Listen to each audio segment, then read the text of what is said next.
রাজধানীতে পুলিশি হামলার প্রতিবাদ এবং ৩ দফা দাবি বাস্তবায়নে সন্ধ্যায় বিক্ষোভ মিছিল করেছেন প্রকৌশল শিক্ষার্থীরা। মিছিল শেষে তারা মৎস্য ভবনের সামনে অবস্থান নিয়েছেন।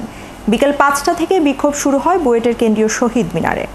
সেখান থেকে আন্দোলনরত বুয়েট সহ বিভিন্ন বিশ্ববিদ্যালয়ের প্রকৌশল শিক্ষার্থীরা ডিএমপি কার্যালয়ের দিকে যাত্রা করেন।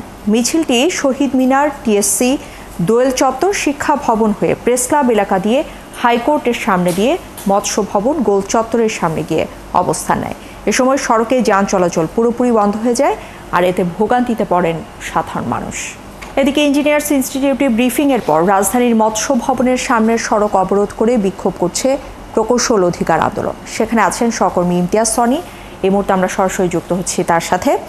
ইমতিয়াজ সনি, একটু জানাবেন, আগের খবরে কিন্তু আপনি বলছিলেন যে কমপ্লিট শাটডাউনের ঘোষণা দিয়েছেন এই যে প্রকৌশল অধিকার আন্দোলনের অবস্থানকারীরা।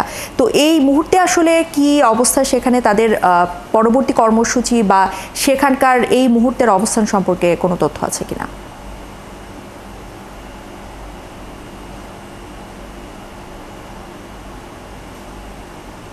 আসলে যেমনটি আপনি বলছিলেন যে আসলে আজকে বিকাল 5টায় ইঞ্জিনিয়ার ইনস্টিটিউটে প্রকৌশল অধিকার আন্দোলনের যেই নেতৃবৃন্দ তারা আসলে কমপ্লিট শাটডাউন ঘোষণা করেছিল, কিন্তু তারপরে আসলে আমরা যেটা দেখতে পেরেছি যে এখানে আসলে একটু নেতৃত্ব দ্বন্দ্ব হয়তো শুরু হয়েছে, যার কারণে এক পক্ষ আসলে কমপ্লিট শাটডাউন ঘোষণা করে তাদের নিজ নিজ ক্যাম্পাসে আসলে অবস্থান করার ঘোষণা দিয়েছিল যারা আছে এখানের বিভিন্ন পদে রয়েছে, অর্থাৎ এই কমিটিতে রয়েছে প্রকৌশল অধিকার আন্দোলনের। কিন্তু আরেকটি পক্ষ যারা হচ্ছে স্টুডেন্ট কিংবা যারা কোনো পদে নাই, তারা কিন্তু আসলে এই নেতৃবৃন্দের এই কর্মসূচিতে তাদের হয়তো মনোপুত হয়নি, যার কারণে তারা সড়ক অবরোধ করে আজও হচ্ছে ইঞ্জিনিয়ারিং ইনস্টিটিউটের সামনে মৎস্য ভবন এই সড়কটাই আসলে তারা অবস্থান করেছিল।